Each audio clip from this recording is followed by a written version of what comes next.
This war going on in Ukraine is so insane. You know, I made up a long time ago not to watch the news. And I got to find out everything about the war from a class chat. Friends of mine who are rabbis in Ukraine, in all sorts of communities, gave the class chat a front seat in the war. Scary. You see people having to leave their homes, refugees, crying, leaving with nothing. And it's so senseless, and it affects us Jews so much. There's hundreds of thousands of Jews there in Ukraine. So difficult. When you're sitting here in America, you want to help. So yeah, you send money. Absolutely we should. And whatever other help you could do. But living in America, it's a little bit far. We're not really getting a front seat of this war.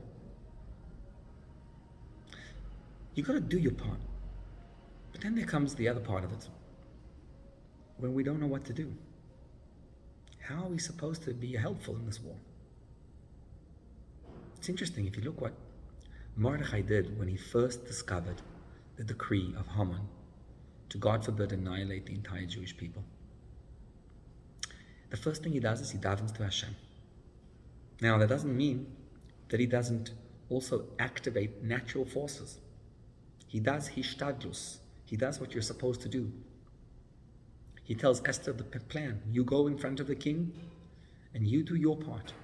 So yeah, you got to spend money and you got to help in whatever way you could possibly help.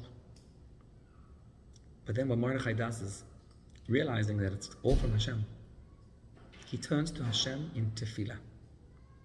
He gathered 22,000 children and they prayed to Hashem. And he got the entire Jewish people to daven to Hashem. But pay attention to the two components of his davening. Part one is he asks Hashem for help. Yes. But the Medrash tells us that in addition, Mordechai walked over to 3 kids walking out of school. And he said, what did you learn today? And each one of them gave him a verse, a pasuk. One said, I learned that al tira mipachat pisain. You have nothing more to be afraid of. And the second one said, Utsu eitza v'sufar. Dabru dora v'lo yakum ki imonu kel. Hashem is always with us no matter what happens. And the third one said, V'adzikna nihu v'adseva ani esboil.